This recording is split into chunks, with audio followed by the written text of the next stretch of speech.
इस बीच south China सी में चीन ने कुछ चौकियों पर दावा करने के साथ अपनी सेना का बेस बनाने की कोशिश फिर तेज कर दी, जिस पर अमेरिका ने चिंता जताई।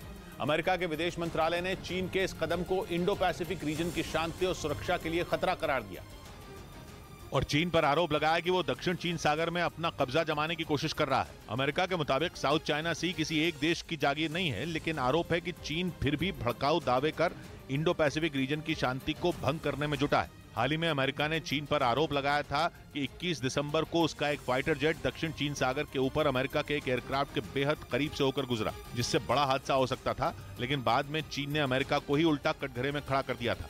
लेकिन अमेरिका ने साफ कर दिया कि वो चीन के आगे झुकने वाला नहीं है। चीन पर आरोप है कि वो साउथ चाइना सी में मौजूद कुछ द्वीपों को लगातार हथियाने की कोशिश में जुटा है और इसीलिए उसने वहां एक हवाई पट्टी भी बना ली है। लेकिन अमेरिका ने यह साफ कर दिया कि वो चीन की किसी भी भड़काऊ हरकत को बर्दाश्त नहीं करेगा और ऐसा पहली बार नहीं जब अमेरिका ने चीन को खरी खरी सुनाई हो।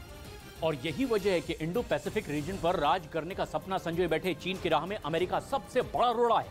ऐसे में एक बार फिर अमेरिका ने चीन को यह समझा दिया कि वो इस क्षेत्र में दखल देने की कोशिश न करे, इसी में उसकी भलाई है। साथ ही अमेरिका ने चीन को यह संदेश भी दे दिया कि उसकी तमाम कोशिशों के बाद भी इंडो पैसिफिक रीजन में उसके सभी सहयोगी देश सुरक्षित हैं और वो उनके साथ खड़ा है। इधर महाराष्ट्र के यवतमाल में 2 डॉक्टरों पर एक मरीज ने चाकू से हमला कर दिया। सरकारी अस्पताल के वार्ड में मरीजों को देखने के दौरान उन पर यह हमला हुआ, जिसके बाद वहां डॉक्टरों का हंगामा शुरू हो गया। उन्होंने सुरक्षा का मुद्दा उठाते हुए कॉलेज के डीन को हटाने की मांग की।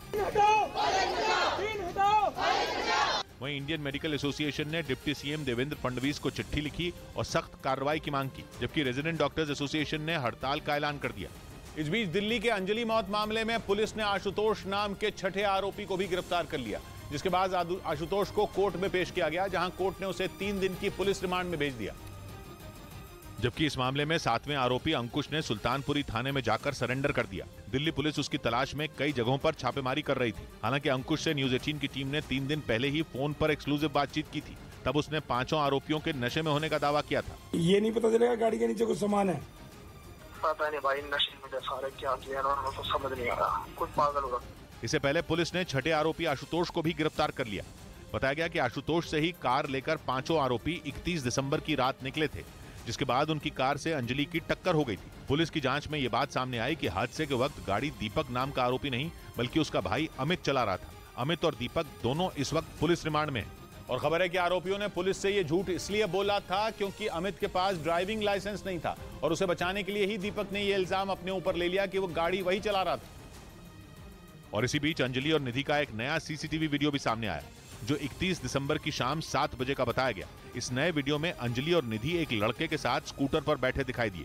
इसके बाद वो तीनों एक होटल के सामने आकर रुके। निधि जो स्कूटर पर सबसे पीछे बैठी थी वो उतरकर होटल के अंदर चली गई, जबकि अंजलि उस लड़के से थोड़ी देर तक बातचीत करती नजर आई। इसके बाद उसने अपनी जेब से कुछ निकालकर उस लड़के को दिया, जिसके बाद वो लड़का वहां से चला गया। उसके जाते ही अंजलि भी उस होटल के अंदर चली गई।